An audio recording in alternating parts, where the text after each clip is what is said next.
Hello everyone, स्वागत है आपका हमारे यूट्यूब चैनल पर। तो पिछले वीडियो में हम सिंचाई और तकनीक के बारे में पढ़ रहे थे। तो आज पार्ट 2 है। अगर आपने पिछला पार्ट 1 नहीं देखा है तो उसका लिंक डिस्क्रिप्शन में दिया हुआ है, आप वहाँ से देख सकते हैं। तो शुरू करते हैं। सिंचाई और तकनीक। जमीन की अधिकता, मजदूरों की मौजूदगी और किसानों की गतिशीलता की वजह से कृषि का लगातार विस्तार हुआ। चूंकि खेती का प्राथमिक उद्देश्य लोगों का पेट भरना था, इसलिए रोजमर्रा के खाने की जरूरतें जैसे चावल, गेहूं, ज्वार इत्यादि फसलें सबसे ज्यादा उगाई जाती थी। रोजमर्रा मतलब जो लोगों द्वारा डेली खाई जाती है, नॉर्मल, वे फसलें थी चावल, गेहूं और ज्वार इत्यादि। जिन इलाकों में प्रति वर्ष 40 इंच या उससे अधिक बारिश होती थी, वहां ज्यादातर चावल की खेती ही होती थी। कम बारिश वाले इलाकों में गेहूं व ज्वार, बाजरे की खेती ज्यादा प्रचलित थी। मानसून भारतीय कृषि की रीढ़ था, जैसा कि आज भी है। मानसून जो वर्षा का मौसम है, भारतीय कृषि की रीढ़ समझा जाता है और पहले भी समझा जाता था। लेकिन कुछ ऐसी फसलें भी थी जिनके लिए पानी की अतिरिक्त जरूरत होती थी। ऐसी फसलें होती थी जिनके लिए अलग से पानी चाहिए था, मानसून से अलग। इसलिए इनके लिए सिंचाई के कृत्रिम उपाय बनाने पड़े।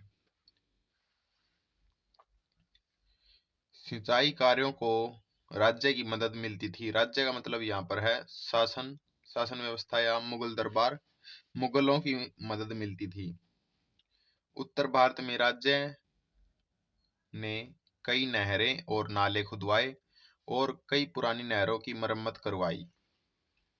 जैसे शाहजहां के शासनकाल के दौरान पंजाब में शाह नहर का निर्माण। किसान निम्न तकनीकों का इस्तेमाल करते थे।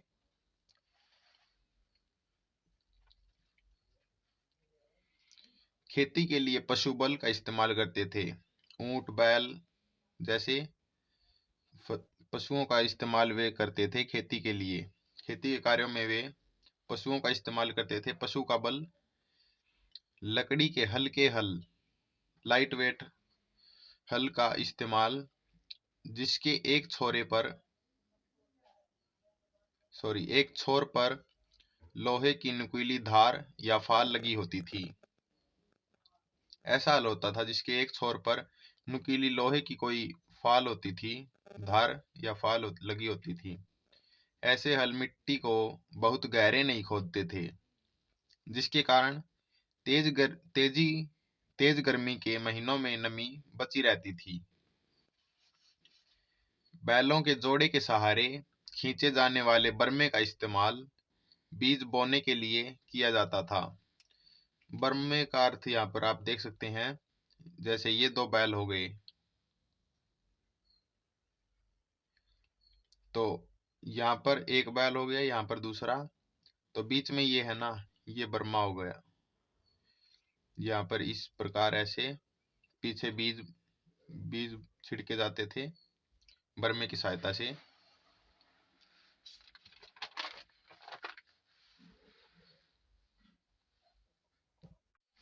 लेकिन बीजों को हाथ से छिड़क कर बोने का रिवाज ज्यादा प्रचलित था। बीज जो है लोग ज्यादातर हाथ से छिड़क कर बोते थे। मिट्टी की गुड़ाई और साथ साथ निराई के लिए लकड़ी के मूठ वाले लोहे के पतले धार काम में लाए जाते थे। इसका अर्थ है लोहे के पतले धार लकड़ी का एक हिस्सा इसका लकड़ी का होता था। सॉरी, यहाँ पर जैसे ये हिस्सा लकड़ी का हो गया, तो ये पतले धार, यहाँ पे पतली धार हो गई इसकी। यहाँ पर हमारे यहाँ पर इसको खुरपी कहते हैं। तो नेक्स्ट टॉपिक है फसलों की भरमार। मौसम के दो मुख्य चक्रों के दौरान खेती की जाती थी। पहला है खरीफ पतझड़ में और दूसरी रबी वसंत में। यानी सूखे इलाकों और बंजर जमीन को छोड़ दें तो ज्यादातर जगहों पर साल में कम से कम 2 फसलें होती थी। सूखे इलाके और बंजर जमीन को छोड़कर बाकी ज्यादातर जगहों पर साल में 2 फसलें जरूर होती थी। जहां बारिश या सिंचाई के अन्य साधन हर वक्त मौजूद थे, वहां तो साल में 3 फसलें भी उगाई जाती थी। इस वजह से पैदावार में भारी विविधता पाई जाती थी। आइन हमें बताती है कि दोनों मौसम मिलाकर मुगल प्रांत आगरा में 39 किस्म की फसलें उगाई जाती थी, जबकि दिल्ली प्रांत में 43 फसलों की पैदावार होती थी और वहीं बंगाल में सिर्फ चावल की 50 किस्में पैदा होती थी। स्रोतों में हमें अक्सर जिन्स ए कामिल सर्वोत्तम फसलें, जिसका अर्थ है जिन्स ए कामिल, ये एग्जाम में आ सकता है, शॉर्ट शॉर्ट टाइप में आ सकता है शायद। तो इसका अर्थ है सर्वोत्तम फसलें जैसे शब्द भी शामिल हैं। स्रोतों में हमें अक्सर जिन्स ए कामिल जैसे लफ्ज भी शामिल है। लफ्ज का अर्थ है स्रोत, शब्द। मुगल राज्य भी किसानों को ऐसी फसलों की खेती करने के लिए बढ़ावा देता था क्योंकि इनसे राज्य को है जो ज्यादा कर मिलता था। ये कुछ व्यावसायिक फसलें होती थी, इसलिए मुगल राज्य भी बढ़ावा देता था किसानों को ताकि उसे ज्यादा कर टैक्स मिल जाए। कपास व गन्ने जैसी फसलें बेहतरीन जिनसे कामिल थी। कपास व गन्ना बढ़िया फसलों में आते थे, सर्वोत्तम।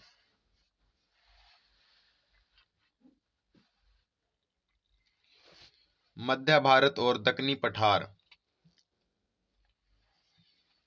मध्य भारत जो है और दक्षिणी पठार उसके साइड में, इस मध्य भारत और दक्षिणी पठार में फैले हुए जमीन के बड़े बड़े टुकड़ों पर कपास उगाई जाती थी, जबकि बंगाल अपनी चीनी के लिए मशहूर था। बंगाल में आपको ये याद रखना है कि चीनी और चावल बहुत ज्यादा उगाए जाते थे क्योंकि वहां पर पानी की उपलब्धता बहुत अच्छी थी। तिलहन जैसे सरसों, दलहन भी नकदी फसलों में आती थी। तिलहन, तिल वगैरह, सरसों जैसे तेल की फसलें और दलहन व्यापारिक फसलें नकदी फसलों में आती थी। 17वीं सदी में दुनिया के अलग अलग हिस्सों में कई नई फसलें भारतीय उपमहाद्वीप पहुंची। 17वीं सदी में दुनिया के अलग अलग हिस्सों से कई नई फसलें भारतीय उपमहाद्वीप में पहुंची। मक्का भारत में अफ्रीका और स्पेन के रास्ते आया। टमाटर, आलू और मिर्च जैसी सब्जियां नई दुनिया से लाई गई। नई दुनिया का अर्थ यहाँ पर आप ये लिख सकते हैं जैसे वेस्ट इंडीज, वेस्ट अमेरिका जैसे। इसी तरह अनानास व पपीता जैसे फल भी वहीं से आए। नेक्स्ट टॉपिक है ग्रामीण समुदाय। किसान की अपनी जमीन पर व्यक्तिगत मिल्कियत होती थी। व्यक्तिगत मिल्कियत का यहाँ पर अर्थ है पर्सनल, उसकी खुद की जमीन होती थी, उसका खुद का हक होता था, उस जमीन पर मालिकाना हक होता था। साथ ही जहां तक उनके सामाजिक अस्तित्व का सवाल है, कई मायनों में वे एक सामूहिक ग्रामीण समुदाय का हिस्सा थे। किसान जो है एक सामूहिक ग्रामीण समुदाय का हिस्सा होते थे। इस समुदाय के 3 घटक थे। नंबर 1 खेतीहर किसान, नंबर 2 पंचायत, नंबर 3 गांव का मुखिया। इसको मुकद्दम या मंडल कहते हैं। इसको आगे बताऊंगा थोड़ा एक्सप्लेन करके, और आगे आएगा ये मुकद्दम या मंडल। इसका अर्थ यहाँ पर आपको गांव का मुखिया लगाना है, याद रखना है। नेक्स्ट टॉपिक जाति और ग्रामीण माहौल। जातिगत भेदभावों की वजह से खेतीहर किसान कई तरह के समूहों में बटे थे। जो जाति के आधार पर भेदभाव किया जाता था, जो थोड़ा थोड़ा आज भी किया जाता है, इस आधार पर खेतीहर किसान कई तरह के समूहों में बट चुके थे। खेतों की जुताई करने वालों में एक बड़ी तादाद ऐसे लोगों की थी जो नीच समझे जाते थे, जो नीची जाति के समझे जाते थे, नीच समझे जाने वाले कामों में लगे थे या फिर खेतों में मजदूरी करते थे। ये जो नीच समझे जाते थे वे खेतों की जुताई करते थे और मजदूरी जैसे काम करते थे।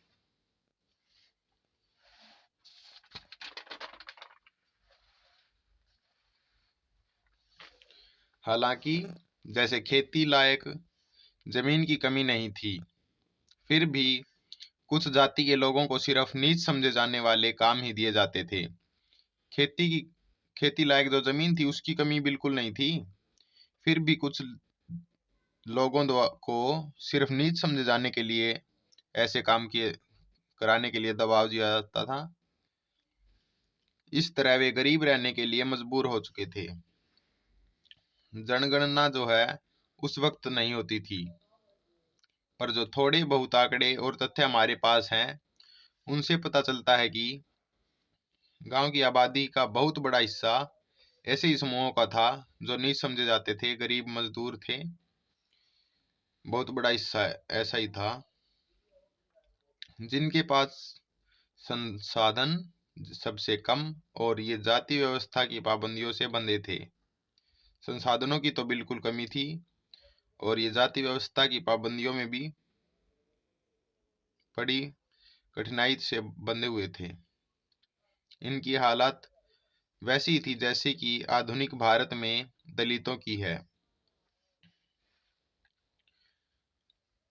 मुसलमान समुदायों में हलाल खोरान, हलाल खोरान का अर्थ यहाँ पर लिख दिया है सफाई कर्मी। हलाल खुरान जैसे नीच कामों से जुड़े समूह गांव की हदों के बाहर ही रह सकते थे। मुसलमान समुदायों में भी भेदभाव किया जाता था। नीच कामों से जुड़े जो समूह है उनको गांव की बाउंड्री लाइन से बाहर ही रखा जाता था। जैसे ये गांव हो गया तो इसके बाहर ही रहना है, इनको काम के दौरान ही ये अंदर आ सकते थे, नहीं तो अन्यथा बाहर ही रहते थे। इसी तरह बिहार में मल्लाहजादाओं की तुलना दासों से की जाती थी। मल्लाहजादाओं का अर्थ है नाविक, जो नाव का काम करते हैं समुद्र या समुद्र नहरों में। जैसे 17वीं सदी में मारवाड़ी में लिखी गई किताब राजपूतों की चर्चा किसानों के रूप में करती है। ये मारवाड़ी में लिखी गई थी किताब 17वीं सदी में। इसमें यह उल्लेख करती है जैसे राजपूतों की चर्चा किसानों के रूप में करती है, राजपूतों को भी किसानों में ही शामिल किया गया है। इस किताब के मुताबिक जाट भी किसान थे, लेकिन जाति व्यवस्था में उनकी जगह राजपूतों के मुकाबले नीची थी। अन्यथा जाट भी ऊंची जाति में आते थे।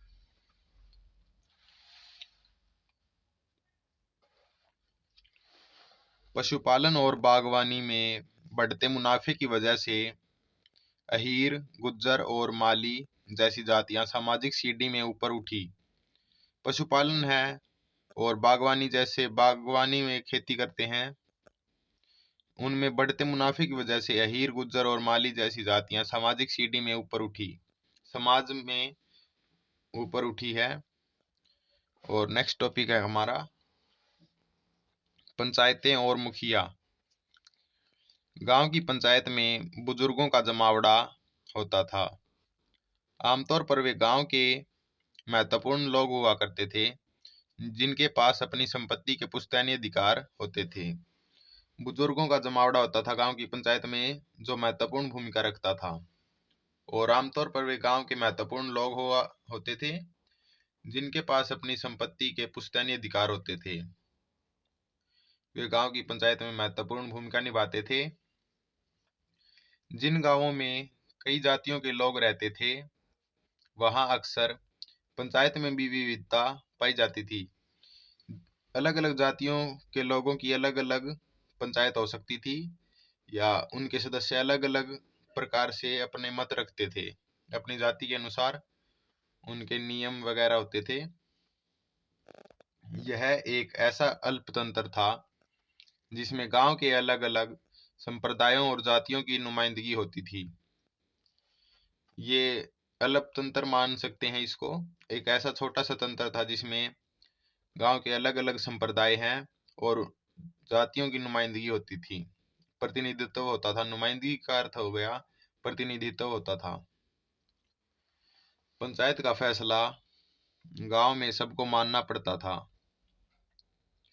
पंचायत का सरदार एक मुखिया होता था जिसे मुकद्दम या मंडल कहते थे। ये आ गया मुकद्दम, यहाँ पर मुखिया को मुकद्दम या मंडल कहते थे। ये पंचायत का फैसला सबको मानना पड़ता था। इससे कोई मना नहीं कर सकता था। जो पंचायत ने फैसला ले लिया उसको वह सभी के लिए सर्वमान्य हो गया।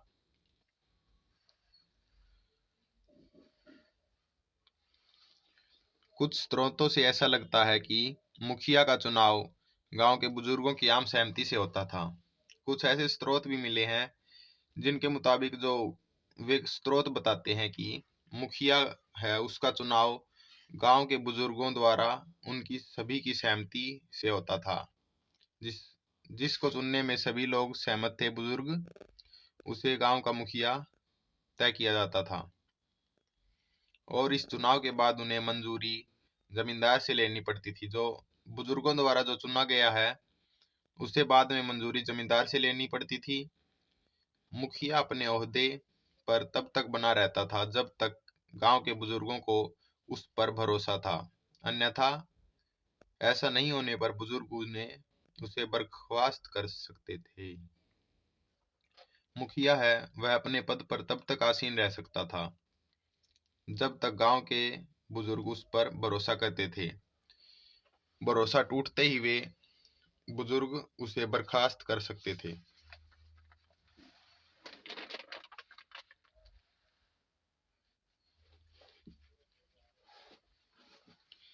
गांव की आमदनी व खर्चे का हिसाब किताब अपनी निगरानी में बनवाना मुखिया का मुख्य काम था। यहाँ पर अब मुखिया के काम आए हैं, मुखिया और पंचायतों के, ये आपको याद रखने हैं। गांव की आमदनी और खर्च का हिसाब किताब अपनी निगरानी में बनवाना मुखिया का मुख्य काम था।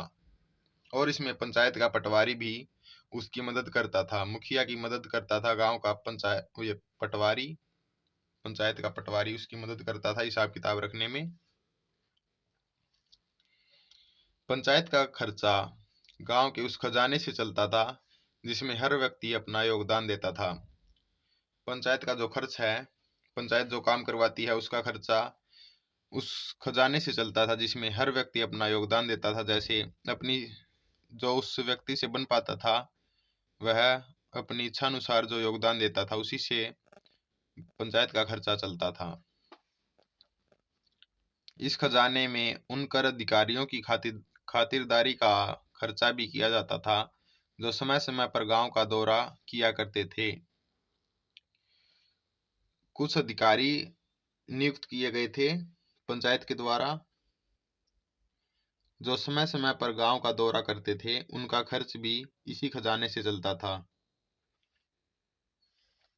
इस कोष का इस्तेमाल बाढ़ जैसी प्राकृतिक आपदाओं से निपटने के लिए भी होता था। ये कोष खजाना है गांव का, इसका इस्तेमाल बाढ़ जैसी प्राकृतिक आपदाओं के लिए भी किया जाता था जिस इनसे निपटा जा सके, और ऐसे सामुदायिक कार्यों के लिए भी जो किसान खुद नहीं कर सकते थे, जैसे कि मिट्टी के छोटे मोटे बांध बनाना, नहर खोदना। ये इस प्रकार के काम खुद पर्सनली नहीं कर सकता था, इसलिए सामुदायिक तौर पर ये कार्य किए जाते थे। इसमें गांव के खजाने का उपयोग किया जाता था।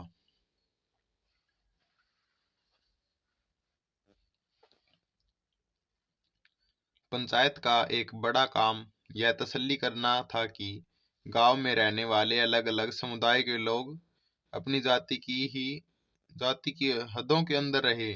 ये पॉइंट देखो सबसे अलग। ये आपको दोबारा देखो, पंचायत का एक बड़ा काम यह तसल्ली करना था कि गांव में रहने वाले लोग, अलग अलग समुदाय के लोग अपनी जाति की हदों के अंदर रहें। यह गांव का एक बड़ा काम माना जाता था कि यह सुनिश्चित करना कि गांव के लोग, अलग अलग जातियों के लोग अपनी जातियों की हदों में ही रहें। पूर्वी भारत में सभी शादियां मंडल की मौजूदगी में होती थी। पूर्वी भारत है, इसमें सभी शादियां मंडल की मौजूदगी में होती थी। जो गांव का मुखिया होता था वह हर शादियों में मौजूद होता था। जाति की अवहेलना रोकने के लिए लोगों के आचरण पर नजर रखना गांव के मुखिया की जिम्मेदारियों में से एक था। ये भी एक पॉइंट आ गया है। गांव के मुखिया का काम लोगों के आचरण पर नजर रखना। जाति की अवहेलना करने से रोकने के लिए वह सभी पर नजर रखता था। मुखिया या पंचायत को जुर्माना लगाने और समुदाय से निष्कासित करने जैसे ज्यादा गंभीर दंड देने के अधिकार थे।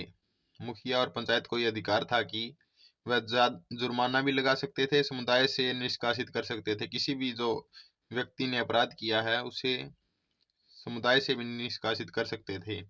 ये उस समय बहुत कठिन सजा मानी जाती थी।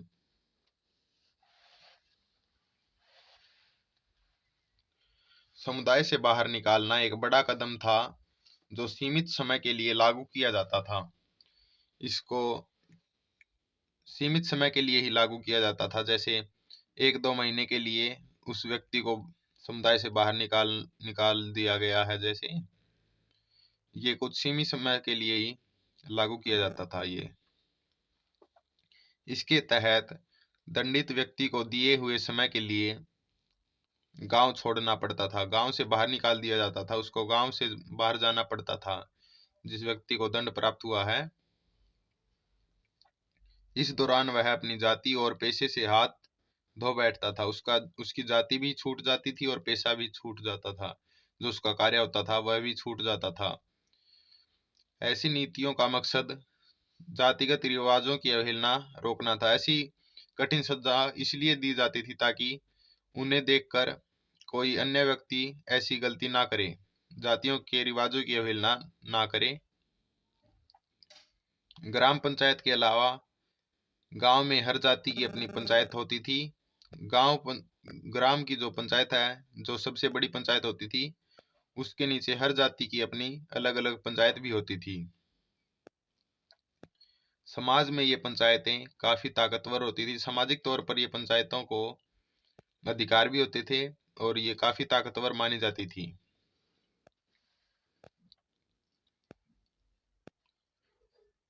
राजस्थान में जाति पंचायतें अलग अलग जातियों के लोगों के बीच झगड़ों का निपटारा करती थी। जाति पंचायतें जो है राजस्थान में, वे अलग अलग, मतलब इस जाति के लोग, इस जाति के आदमी का इसके साथ झगड़ा हो गया तो इसका निपटारा भी ये पंचायतें करती थी। वे जमीन से जुड़े दावेदारियों के झगड़े सुलझाती थी। मतलब जमीनी विवाद भी होते थे, उनको भी ये राजस्थान की ये जाति पंचायतें सुलझाती थी। यह तय करती थी कि शादियां जातिगत मानदंडों के मुताबिक हो रही है या नहीं। यही पंचायतें तय करती थी कि शादियां जो है जाति के अनुसार हो रही है या नहीं। और यह भी गांव के आयोजन में किसको किसके ऊपर वैल्यू देनी है, तरजीह देनी है। तरजीह का अर्थ है वैल्यू, इंपॉर्टेंस। ये पंचायतें ही तय करती थी कि किस व्यक्ति को किसके ऊपर वैल्यू देनी है। पश्चिम भारत, खासकर राजस्थान और महाराष्ट्र जैसे प्रांतों के संकलित दस्तावेजों में ऐसी अर्जियां हैं।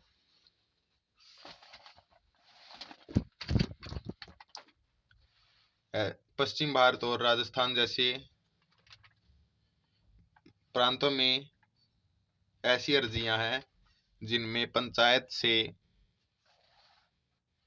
से ऊंची जातियों या राज्य के अधिकारियों के खिलाफ जबरन कर उगाही या बेगार वसूली की शिकायत की गई है।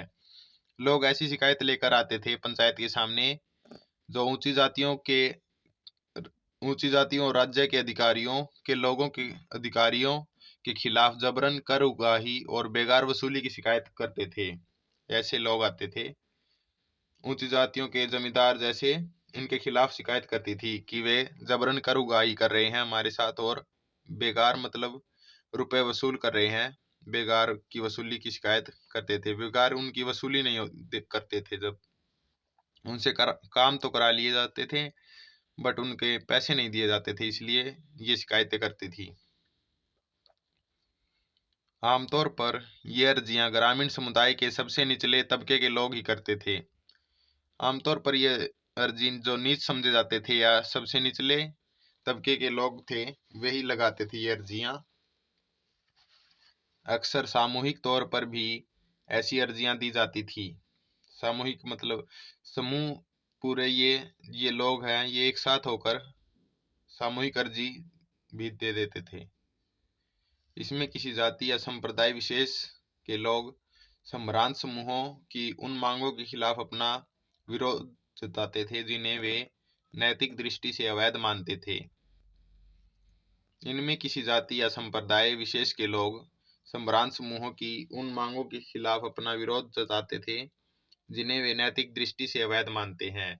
इनके खिलाफ सम्भ्रांत समूह है, उनकी मांगों के खिलाफ अपना विरोध जताते थे। जो ये मांग करते थे किसानों से, इन निचले तबके के लोगों से, उनके खिलाफ भी ये नैतिक दृष्टि से अवैध मानते थे और अर्जी लगाते थे। नेक्स्ट टॉपिक है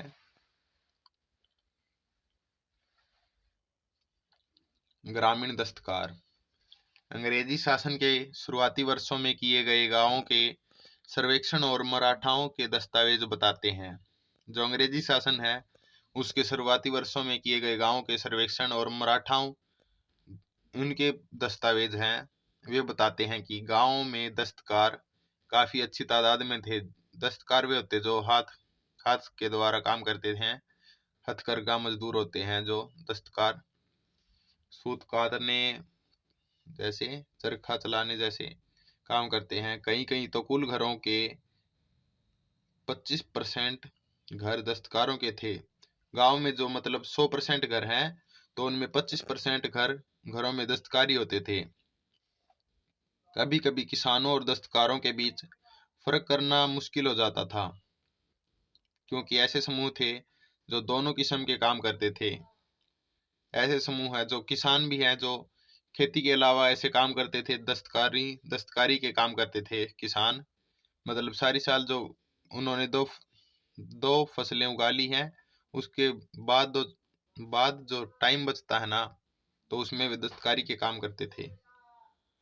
खेतीहर और उसके परिवार के सदस्य कई तरह के उत्पादन में शिरकत करते थे। कई प्रकार के जो उत्पादन में खेतीहर लोग और उसके परिवार के अन्य सदस्य भाग लेते थे। रंगरेजी, कपड़े पर जो छपाई, मिट्टी के बर्तनों को पकाना, खेती के औजारों को बनाना या उनकी मरम्मत करना, इसमें खेतीहर और उसके परिवार के सदस्य भाग लेते थे, ये काम करते थे। उन महीनों में जब उनके पास खेती के कामों से फुर्सत होती, उस समय ये खेतीहर दस्तकारी का काम करते थे। कुम्हार, लोहार, बढ़ई, नाई, यहाँ तक कि सुनार जैसे ग्रामीण दस्तकार भी अपनी सेवाएं गांव के लोगों को देते थे, जिनके बदले गांव वाले उन्हें अलग अलग तरीकों से उन सेवाओं की अदायगी करते थे। अलग अलग तरीके जो अपनाते थे गांव के लोग और उनका भुगतान करते थे।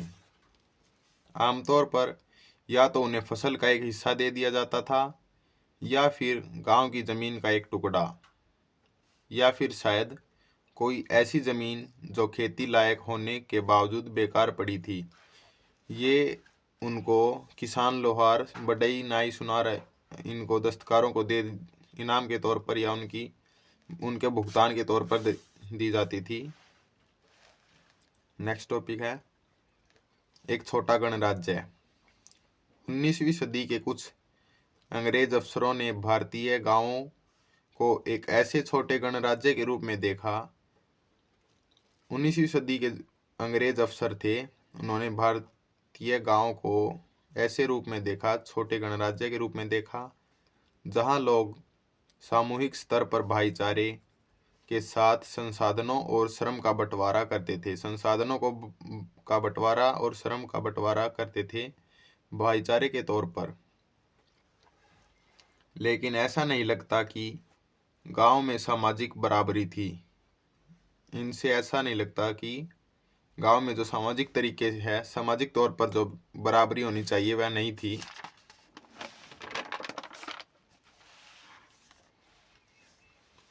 संपत्ति की व्यक्तिगत मिल्कियत होती थी।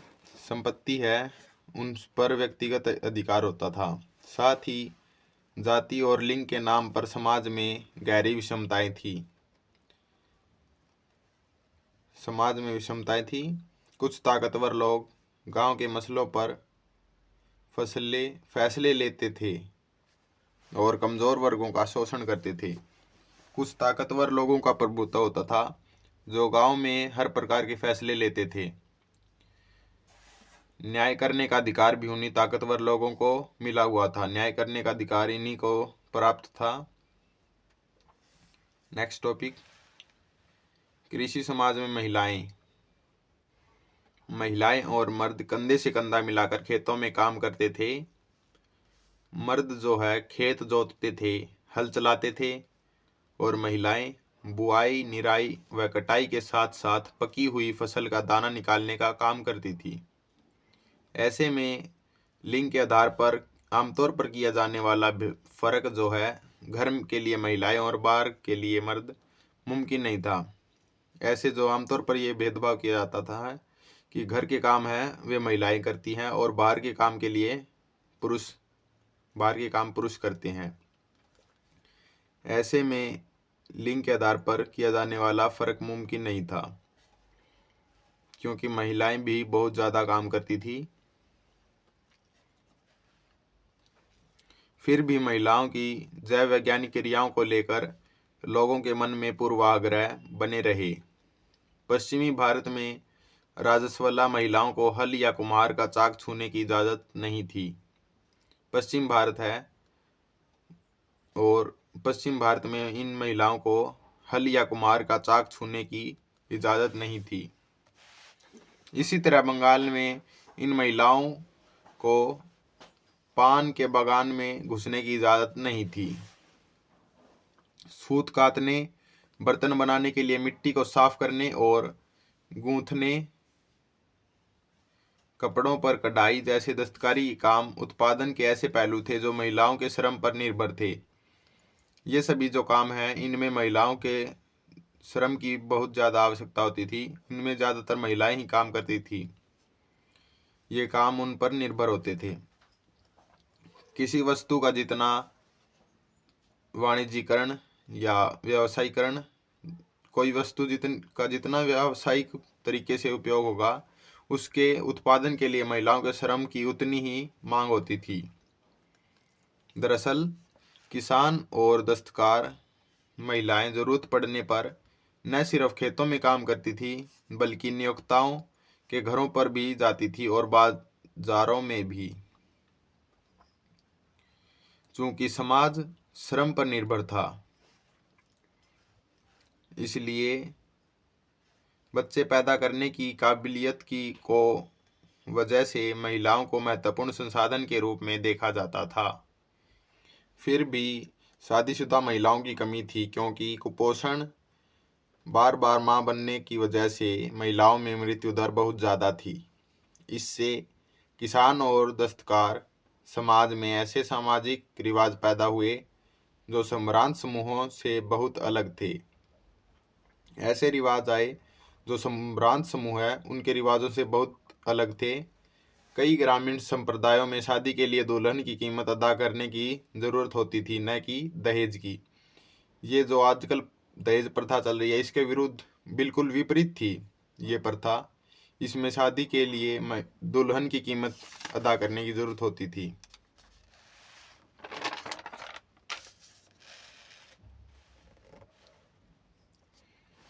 तलाकशुदा महिलाएं और विधवा दोनों ही कानूनन शादी कर सकती थी। महिलाओं की प्रजनन शक्ति को इतनी अहमियत दी जाती थी कि उन पर काबू खोने का बड़ा खतरा रहता था। स्थापित रिवाजों के मुताबिक घर का मुखिया पुरुष होता था। इस तरह महिला पर परिवार और समुदाय के पुरुषों द्वारा पुरजोर काबू रखा जाता था। बेवफाई के शक पर ही महिलाओं को भयानक दंड दिए जाते थे। राजस्थान, गुजरात, महाराष्ट्र आदि पश्चिम भारत के इलाकों से मिले दस्तावेजों में ऐसी ही दरख्वास्त मिली है, जो महिलाओं ने न्याय और मुआवजे की उम्मीद से ग्राम पंचायत को भेजी थी। ऐसी दरख्वास्तें मिली हैं। राजस्थान, गुजरात, महाराष्ट्र जैसे पश्चिम भारत के इलाकों से मिली ये दस्तावेज है। इनमें ऐसी दरख्वास्त मिली है जो महिलाओं ने न्याय और मुआवजे की उम्मीद से पंचायत को भेजी थी। पत्नियां अपने पतियों की बेवफाई का विरोध करती दिखाई देती हैं, या फिर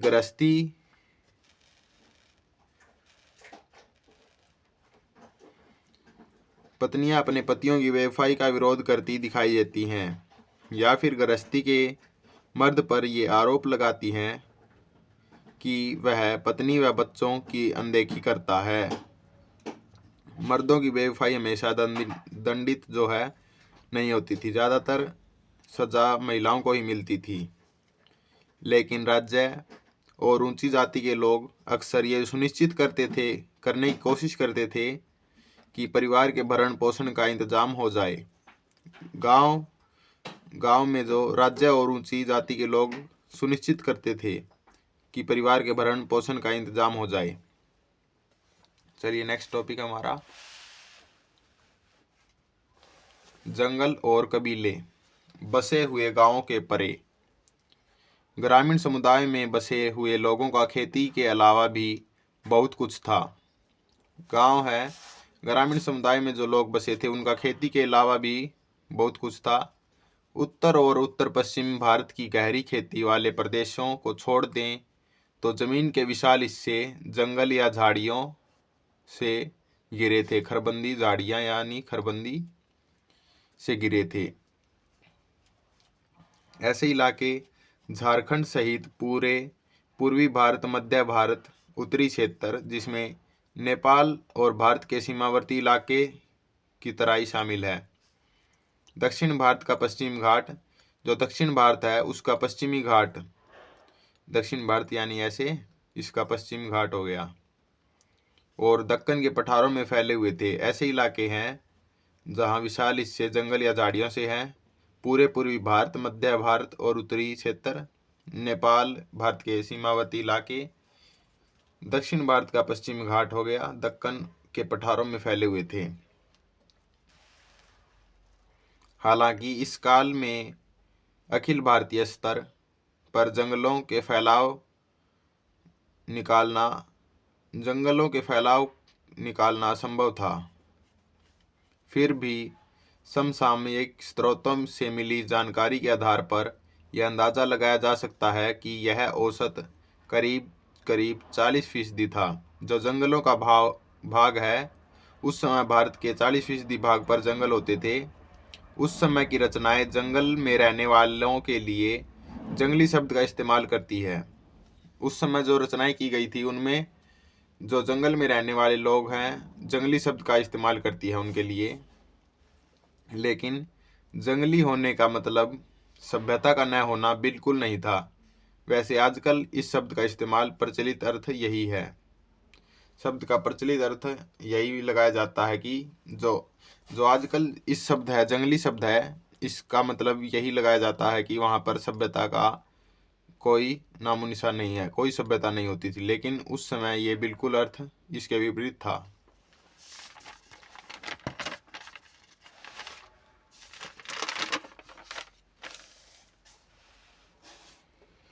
उन दिनों इस शब्द का इस्तेमाल ऐसे लोगों के लिए होता था जिनका गुजारा जंगल के उत्पादों, जो जंगल से उत्पाद प्राप्त होते थे, स्थानों व शिकार से ही होता था। इस शब्द का इस्तेमाल ऐसे लोगों के लिए होता था जिनका गुजारा जो जंगल से प्राप्त उत्पाद हैं उनसे और जंगलों के स्थानों व शिकार से ही होता था। बसंत के मौसम में जंगल के उत्पाद इकट्ठा किए जाते, गर्मी में मछली पकड़ी जाती, मानसून के महीनों में खेती की जाती और शरद व जाड़े के महीनों में शिकार किया जाता था। लगातार एक जगह से दूसरी जगह घूमते रहना इन जंगलों में रहने वाले कबीलों की एक खासियत थी। ये जो एक स्थान निश्चित जगह पर नहीं रहते थे, ये स्थान बदलते रहते थे। इसे घुमंतु भी कहा जाता था। जहाँ तक राज्य का सवाल है, उसके लिए जंगल उलट फेर वाला इलाका था। राज्य है जो सत्ता पक्ष है, सत्ता है, उसके लिए जंगल उलट फेर वाला इलाका था। बदमाशों को शरण देने वाला अड्डा, मवास।